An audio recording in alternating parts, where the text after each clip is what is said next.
الحمدللہ رب العالمین والعاقبۃ للمتقین والصلاة والسلام علی رسولہ محمد وآلہ واصحابہ اجمعین۔ محترم صحافی حضرات، آج میں کراچی آیا ہوں۔ قومی اسمبلی کے سابق ممبر جناب محمد لیق صاحب وفات پا گئے ہیں۔ ان کی تعزیت، ان کے لیے دعائیں مغفرت اور ان کے وارثین کے لیے صبر جمیل کی دعا کرتا ہوں۔ دیانتدار آدمی تھے، باکردار آدمی تھے، مخلص اور وفادار آدمی تھے، اور انہوں نے صحیح معنوں میں کراچی کے عوام کی خدمت کی اور قومی اسمبلی میں ہمیشہ حق اور سچ کی ترجمانی کی۔ اللہ تعالیٰ ان کی قبر کو نور سے بھر دے اور ان کے وارثین کو صبر جمیل عطا فرمائے۔ محترم بھائیوں، ایک طرف بجلی کی لوڈ شیڈنگ ہے اور دوسری طرف سچ کی، اور جھوٹ کا ایک سمندر بہہ رہا ہے۔ ملک میں اندھیر نگری اور چوپٹ راج ہے۔ حکمران جماعت پی ڈی ایم کی صورت میں ہو، پیپلز پارٹی کی صورت میں اور پی ٹی آئی کی صورت میں، سب کے بیانی جھوٹ پر مبنی ہے۔ عوام کے ساتھ کھیل رہے ہیں، دھوکہ دے رہے ہیں، ذاتی مفادات کے لیے آپس میں دست بگریبان ہے، اور ان کی سیاست نے ایک طرف اخلاقیات کا جنازہ نکالا، گالی گلوچ کر رہے ہیں، اور دوسرے طرف ان کی سیاست کی وجہ سے معیشت تباہ ہو گئی۔ گزشتہ عرصے میں بہت تیزی کے ساتھ ہماری معیشت ڈوب گئی۔ ڈیفالٹ ہونے کے چاروں طرف نعرے ہیں۔ ہماری قوم کو انہوں نے آئی ایم ایف کا غلام بنایا، اور خود وزیر اعظم کچھ کام کرنے، آگے بڑھنے، قوم کو دلدل سے نکالنے کی بجائے فریاد کر رہے ہیں، مرثیے پڑھ رہے ہیں اور گلہ کر رہے ہیں کہ آئی ایم ایف ہم سے ناک سے لکیریں نکالنے اور کھنچوانے کے لیے کہہ رہے ہیں۔ متحدہ عرب امارات کا دورہ کیا، واپس تشریف لائیں تو قوم کے سامنے یہی بات کی کہ دل تو نہیں چاہتا تھا کہ قرض کے لیے بات رکھوں، لیکن پھر دل پر پتھر رکھ کر میں نے آخر کہہ دیا کہ بڑے بھائی ہمیں $1 بلین کی ضرورت ہے۔ معاشی جادوگر بھی آیا اور ٹس ہو گئے، اور آج پاکستان کی کرنسی افغانستان سے، بھوٹان سے، سری لنکا سے، بنگلہ دیش سے، ہندوستان سے کمزور ہو گئی ہے۔ عوام، غیرت مند عوام، بہادر عوام، پاکستان کے عوام آٹے کے لیے قطاروں میں کھڑی ہے۔ پوری قوم ٹرکوں کے پیچھے دوڑ رہی ہیں۔ مائیں، بہنیں اور بیٹیاں صبح نکلتی ہے اور آٹے کے ٹرک کے انتظار میں رہتی ہے۔ بجلی کی قیمتوں میں اضافہ ہوا، بے انتہا اضافہ ہوا۔ ہمارا ڈرائیور ہے، وہ کہتے ہیں میں ایک واش روم اور ایک کمرہ ہے، لیکن پھر بھی 2500 روپے کا بل آتا ہے۔ ایک عام گھرانے کے بل اتنے اضافہ کر گئے، یہ حکومت چلانگے لگا رہی ہے۔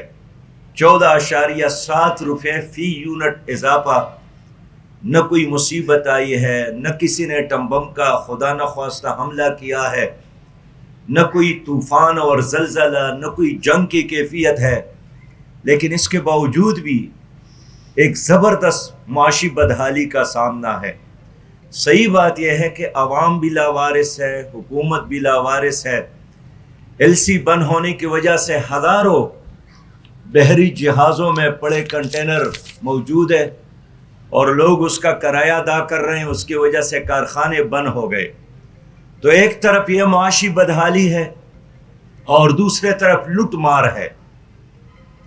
ایک ادارہ تھا نیب کے نام سے، ان کے پر بھی کاٹے گئے، ان کے دانت بھی نکالے گئے، ان کے دفاتر موجود، ان کا عملہ موجود، وہ تنخواہیں لے رہی ہے، لیکن دفاتر میں وہ مکیوں کو مار رہی ہے، کچھ نہیں کر رہی ہے۔ اور آج تمام ادارے مفلوج کیے گئے، پی ڈی ایم اور پیپلز پارٹی اور پی ٹی آئی نے۔ آج جو شرمناک خبریں آئی ہیں ان کے حوالے سے کہ کس طرح گزشتہ عرصے میں انہوں نے توشہ خانہ کو بھی لوٹ لیا، قومی خزانوں کو بھی لوٹ لیا، اور کوئی بھی ایسا نہیں ہے کہ جس کا نام اس میں شامل نہ ہو، جس کا جتنا بس چلا ہے اتنا ہی اس نے لوٹ مار کی ہے۔ کروڑ پتی لوگ ہیں، ارب پتی لوگ ہیں، جائیدادوں والے لوگ ہیں، یہاں بھی ان کی دولت کے انبار، باہر بھی انہوں نے چھپا کے رکھے ہیں، اس کے باوجود بھی قومی خزانے کو لوٹنا، قومی توشہ خانے پر ہاتھ صاف کرنا، شرم ان کو نہیں آتی۔ ہمارا تو یہی مطالبہ ہے کہ انہوں نے جس طرح غنیمت سمجھ کر ہمارے خزانے کو اور ہمارے توشہ خانے کو لوٹا ہے، ایک ایک پائی ان سے لے کر واپس خزانے میں جمع کیا جائے۔ یہ نااہل لوگ ہیں، یہ قوم کی عزتوں کی کس طرح محافظ ہے، یہ قوم کے عصمتوں کی کس طرح محافظ ہے، یہ قوم کی جغرافیائی سرحدوں کی کس طرح محافظ ہے۔ یہ اتنے چھوٹے لوگ ہیں، بے شک ٹیلی ویژن کی اسکرین پر یہ بڑے نظر آتے ہیں، سرخی پاؤڈر لگا کر ہر وقت نظر آتے ہیں، بولتے رہتے ہیں، لیکن کریکٹر لیس لوگ ہیں۔ اور آج جو توشہ خانے کے حوالے سے صورتحال سامنے آئی ہے، پاکستانی قوم کے آنکھیں کھلنے چاہیے۔ انہوں نے ایک پین کو بھی نہیں چھوڑا، ایک پینسل کو بھی نہیں چھوڑا، ایک لیدر کے بیگ کو نہیں چھوڑا، گھڑی کو نہیں چھوڑی، ایک مرسیڈیز گاڑی کو نہیں چھوڑی، دوسرے حکمرانوں نے جو ہار دیے تھے اس کو نہیں چھوڑا، ہر چیز اٹھانے کی کوشش کی ہے۔ یہ بین الاقوامی چور ہے جنہوں نے اپنی ہی قوم کو نشانہ بنایا ہے، یہ معاشی دہشت گرد ہے جو اپنی ہی قوم کے خلاف ہر وہ کام کر رہے ہیں جس کے نتیجے میں ان کے پراپرٹیز میں، ان کے جائیدادوں میں، ان کے مال اور دولت میں اضافہ ہو۔ اور یہی وجہ ہے کہ آج پاکستان غریب ہے اور یہ لوگ مالدار ہیں۔ عام پاکستان نان شبینہ کا محتاج ہے، اور انہوں نے یہاں سے اٹھا کر دوسرے ممالک میں چھپا کے رکھا ہے۔ ہمیں کسی اور دشمن کی ضرورت نہیں ہے، یہی آستین کے سانپ ہماری تباہی اور بربادی کے لیے کافی ہے۔ کاش یہاں کوئی عدالت ہوتی تو وہ ان پر ایکشن لیتی، سو موٹو ایکشن لیتی کہ ایک وزیر اعظم، ایک گورنر، ایک وزیر اعلیٰ، ایک منسٹر، ایک صدر پاکستان کیسے اپنے ملک کے امانتوں کو لوٹ رہا ہے۔ معزز صحافی حضرات، اس لیے روس کا ایک سفیر یہاں آیا تھا، اس نے کہا کہ میں روس میں اللہ پر ایمان نہیں رکھتا تھا، لیکن یہاں آ کر معلوم ہوا کہ اللہ موجود ہے، ایک غیبی طاقت ہے جو پاکستان کو چلا رہا ہے، اس لیے کہ ہر کوئی پاکستان کو لوٹ رہا ہے، ہر کوئی پاکستان کو نقصان پہنچا رہا ہے، اور پھر بھی یہ ملک قائم ہے۔ تو ایک غیبی طاقت ہے جنہوں نے پاکستان کو سنبھالا دیا، اس لیے اللہ تعالیٰ موجود ہے۔ میں کراچی میں اس وقت ہوں، کراچی میں 2 مہینے ہو گئے الیکشن ہو گیا ہے، لیکن مجھے حیرانگی ہے کہ اگر ایک شہر کے الیکشن کو الیکشن کمیشن 2 مہینوں میں مکمل نہیں کر سکے، کیوں؟ وجہ تو بتائیں۔ 11 یوسیز میں الیکشن کا انعقاد نہیں کر سکے، آخر کیوں؟ الیکشن مرکزی الیکشن کمیشن کے ساتھ جو کیسز پینڈنگ پڑے ہیں 2 مہینوں میں اس کی سماعت نہیں کر سکے، اور تاریخ پر تاریخ ڈال کر ڈیلے کرنے کی کوشش کرتے ہیں۔ میں سندھ حکومت کو بھی بتانا چاہتا ہوں کہ خوش فہمی سے نکلے، جناب وزیر اعلیٰ صاحب، آپ کی خواہش اپنی جگہ پر کہ کوئی جیالہ وزیر اعظم بنے گا، میئر بنے گا، کوئی مجنون بنے گا، کوئی لاڈلا بنے گا، میئر بنے گا کراچی کے عوام کا، جس پر کراچی کے عوام نے اعتماد کیا ہے۔ جماعت اسلامی پر ان لوگوں نے اعتماد کیا ہے۔ سندھ کی حکومت نے تو اندرونی سندھ بھی بلدیاتی نظام کو مفلوج کیا ہے۔ جہاں ان کی اکثریت آئی ہے وہاں بھی یہ کوئی نظام نہیں دے سکے۔ 358 وارڈوں میں جماعت اسلامی کے جیت ہوئی ہے، جن کا نوٹیفیکیشن جاری ہوا ہے، اور 295 میں پیپلز پارٹی کے۔ اب اتنا عظیم فرق موجود ہے، اس جیت کے باوجود بھی پیپل پارٹی اور سندھ کی حکومت بضد ہے کہ میئر ہمارا ہوگا۔ آخر کوئی قانون تو ہے، کوئی نظام تو ہونا چاہیے۔ آپ شکست کو تسلیم کریں، آپ عوام کا فیصلہ تسلیم کریں۔ میں یاد دلانا چاہتا ہوں کہ پیپلز پارٹی نے 1970 میں بھی نتیجے کو تسلیم نہیں کیا۔ اس کے نتیجے میں مشرق پاکستان بنگلہ دیش بن گیا۔ پاکستان کو نقصان ہوا، عوام کو نقصان ہوا۔ اب ایک بار پھر اسی روایت کے مطابق اسی ٹریک پر یہ حکومت جا رہی ہے اور کراچی شہر کے مینڈیٹ کو تسلیم نہیں کر رہے ہیں۔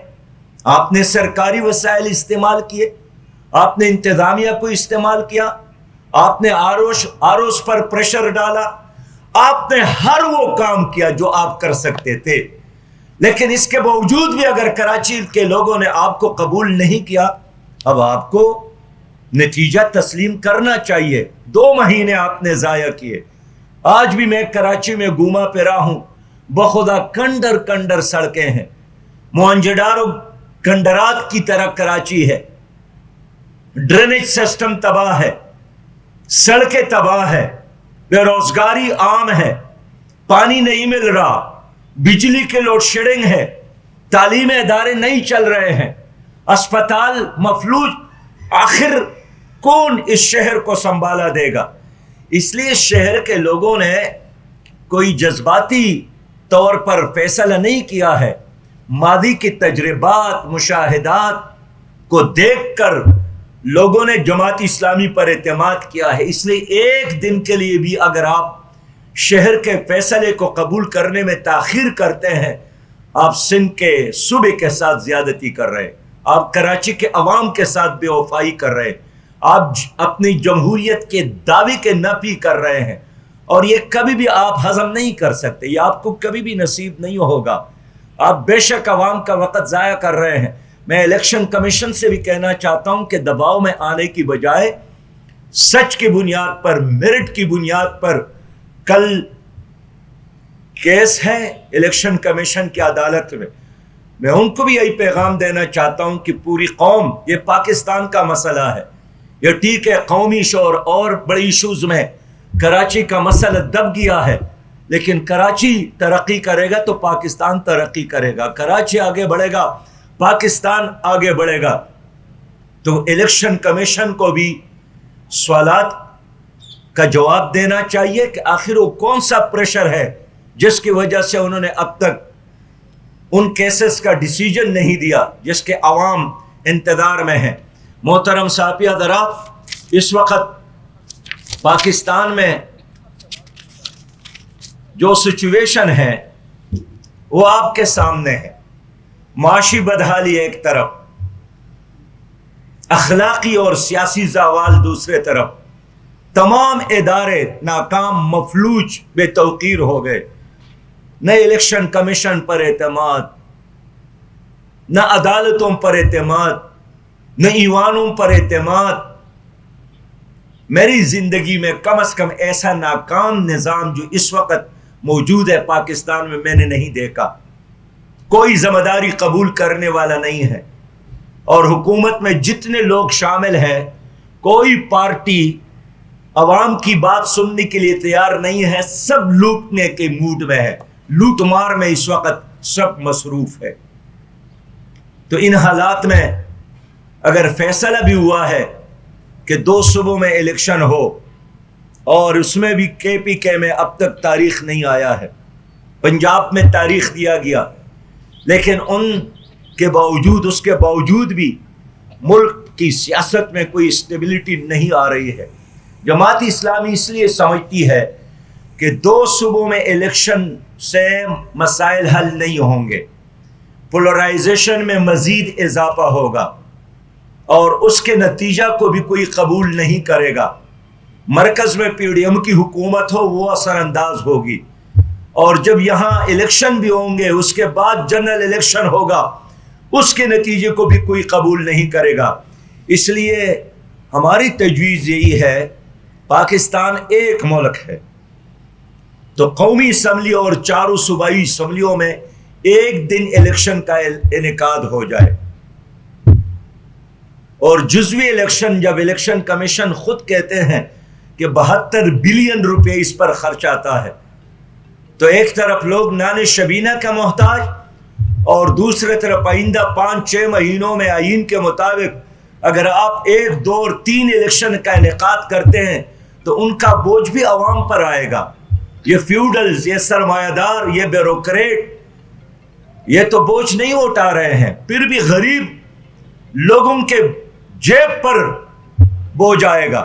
جماعت اسلامی اس لیے کہتی ہے کہ الیکشن کا انعقاد ہونا چاہیے، پی ڈی ایم قربانی دے، مرکز اور صوبہ سندھ اور بلوچستان میں بھی نگران حکومتیں قائم ہو اور جنرل الیکشن کا انعقاد ہو جائے۔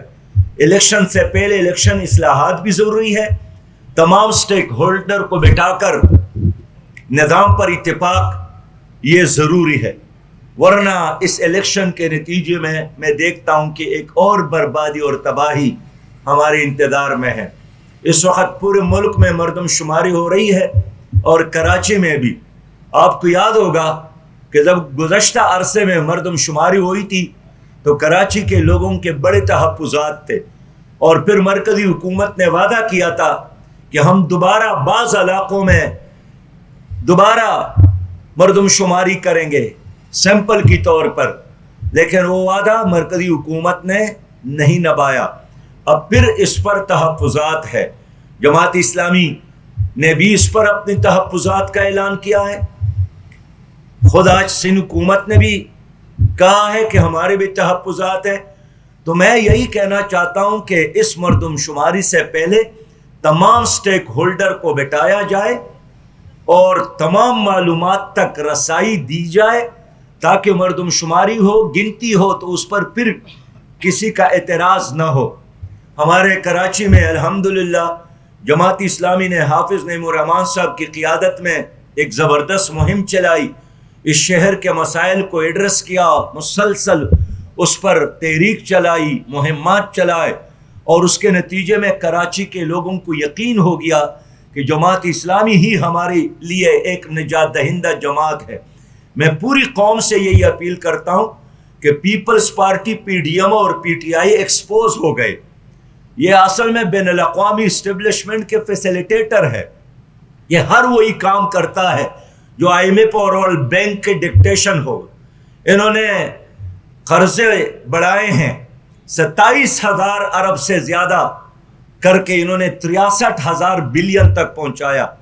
انہوں نے ہر بین الاقوامی ایجنڈے پر مل کر اتفاق کیا، صرف کرسی کے لیے آپس میں لڑ رہے ہیں، باقی یہ بین الاقوامی ایجنڈے میں سب کے سب ایک ہے۔ انہوں نے ڈاکٹر عاطیہ کو امریکہ کے حوالے کیا، اس پر ان کو کوئی جھگڑا نہیں ہے۔ انہوں نے کشمیر انڈیا کے حوالے کیا، اس پر ان کے درمیان کوئی جھگڑا فساد نہیں ہے۔ انہوں نے آئی ایم ایف کے کہنے پر ایک دن میں 6 گھنٹوں میں 36 قوانین منظور کروائے، اس پر ان کا کوئی جھگڑا نہیں ہے۔ انہوں نے ابھی نندن حوالہ کیا، انہوں نے ریمنڈ ڈیوس حوالہ کیا، انہوں نے ہر وہ کام کیا جو امریکہ ان کو حکم دیتا ہے۔ ان کا اختلاف صرف یہی ہے کہ پہلے یہی تھا کہ میرا چور زندہ باد اور تیرا چور مرد آباد، اور آج کل مقابلے یہی ہے کہ آپ بڑے چور ہیں، میں بھی چور ہوں، لیکن میں ذرا چھوٹا چور ہوں۔ چھوٹے اور بڑے چور کا مقابلہ ہے، لیکن حقیقت یہ ہے کہ قوم کو جاننا چاہیے یہ سب چور ہیں، ان سب نے لوٹا ہے، یہ سب مافیاز پر مشتمل سیاسی جتے ہیں۔ ان کا ماضی بھی یہی گواہی دے رہی ہے کہ جب بھی ان کو حکومت میں موقع ملا انہوں نے اس قوم کو لوٹا ہے، انہوں نے اس قوم کو فروخت کیا ہے، انہوں نے کشمیر کے ساتھ غداری اور بے کی ہے۔ اب یہ کہتے ہیں دوبارہ ہمیں موقع دو، تو بابا آپ بھی آپ کی حکومت ہے، اگر آپ کچھ کر سکتے تو کر جاتے۔ صدر پی ٹی آئی کا ہے، وزیر اعظم پی ڈی ایم کا ہے، وزیر خزانہ پیپلز پارٹی کا ہے، لیکن اس کے باوجود بھی آپ ناکامی سے دوچار ہے۔ قومی اسمبلی کو بھی توقیر کیا، عدالتوں کے بارے میں، نیب کے بارے میں، الیکشن کمیشن کے بارے میں ان کا یہی آئیڈیا ہے کہ ہماری جیب کی گڑی ہو اور اپنی ہاتھ کی لاٹھی ہو۔ جماعت اسلامی قانون کی حکمرانی چاہتی ہے، جماعت اسلامی اس ملک میں نظام عدل جو کہ اسلامی نظام ہے اس کے علمبردار ہے، اور حالات نے ثابت کر دیا کہ اب آپشن صرف اور صرف جماعت اسلامی ہے، جو ایک ترقی پسند جماعت ہے، جو ایک اسلامی اور نظریاتی جماعت ہے، جو ایک خدمت کرنے والی جماعت ہے۔ اور قوم جانتی ہے کہ مصیبت کے ہر لمحے میں، وہ سیلاب کا زمانہ ہو، وہ زلزلے کا زمانہ ہو، وہ کرونا وائرس کی بیماری کا دورانیہ ہو، ہر لمحے میں یہ سب لوگ اپنے اپنے گھروں میں، اپنے اپنے کوٹیوں میں بیٹھے تھے، تماشا دیکھ رہے تھے، لیکن جماعت اسلامی کے کارکن نے اس قوم کی خدمت کی۔ کل میں بلوچستان تھا، بلوچستان کا صوبہ بہت زیادہ متاثر ہوا ہے۔ میں نے وہاں لوگوں سے پوچھا کہ جو سیلاب کے متاثرین ہیں کیا ان کے لیے ایک گھر بنانے کی ہمت کی حکومت نے؟ سب لوگوں نے کہا کہ 1 روپیہ اب تک نہیں ملا ہے۔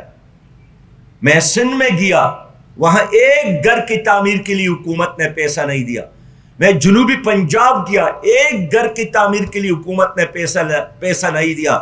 تو جو 70 بلین کا اعلان وزیر اعظم نے کیا، پتہ نہیں وہ پیسہ کہاں گیا؟ جو باہر سے پیسے لائے گئے تھے وہ پیسے کہاں گئے؟ میں تو سپریم کورٹ کے چیف جسٹس سے کہنا چاہتا ہوں کہ خدا را اس پر سو موٹو ایکشن لے لے کہ یہ پیسہ کہاں گیا، کتنا آیا تھا، کہاں خرچ ہوا۔ یہ سارا پیسہ یہ لوگ آئندہ الیکشن میں استعمال کریں گے، لوگوں کے ضمیر کو خریدنے کے لیے، پولنگ سٹیشن کے عملے کو خریدنے کے لیے، اور عوام کو گمراہ کرنے کے لیے۔ میں گوادر گیا، گوادر کے لوگوں نے اپنی حقوق کے لیے زبردست احتجاج کیا، 3-4 مہینے دھرنے دیے مولانا ہدایت الرحمان صاحب کی قیادت میں۔ تو لوگوں کو سننے کی بجائے، ان کے مطالبات تسلیم کرنے کی بجائے، لوگوں کے زخموں پر مرہم رکھنے کی بجائے، لوگوں کو گلے سے لگانے کی بجائے ان کو دھمکیاں مل رہی ہیں۔ مولانا ہدایت الرحمان کو جیل میں ڈالا، ان کو کہا گیا کہ ہم آپ کے ٹانگیں توڑیں گے۔ بابا اگر آپ کی میں ہمت ہے دہشت گردوں کے ساتھ لڑے، جہالت کے خلاف لڑے، کرپشن کے خلاف لڑے، لیکن ان تمام برائیوں میں آپ لوگ خود ملوث ہیں اور کہتے ہیں کہ ہم عوام کی ٹانگیں توڑنے کے لیے تیار بیٹھے ہیں، تو اپنے ملک کو فتح کرنا، اپنے شہریوں کو دبوچنا، اپنے ملک کے عوام کو ذلیل کرنا یہ کوئی بہادری نہیں ہے۔ جماعت اسلامی حق کے لیے کڑی ہے، عوام کی ترجمانی کر رہی ہے، مظلوموں کی حقوق کے لیے کڑی ہے، سیلاب کے متاثرین کے لیے کڑی ہے، اور کراچی کے عوام کے ساتھ کڑی ہے۔ میں ایک بار پھر کراچی کے عوام کی شکریہ کے ساتھ ان کو یقین دلاتا ہوں کہ آپ لوگوں نے جس جماعت پر اعتماد کیا ہے، انشاءاللہ تعالی ہم یہ صلاحیت رکھتے ہیں کہ ہر قیمت پر ہم آپ کے مینڈیٹ کی تحفظ کریں گے، اور یہاں میئر انشاءاللہ عوام کا ہوگا، یہاں میئر جماعت اسلامی کا ہوگا۔ بہت شکریہ۔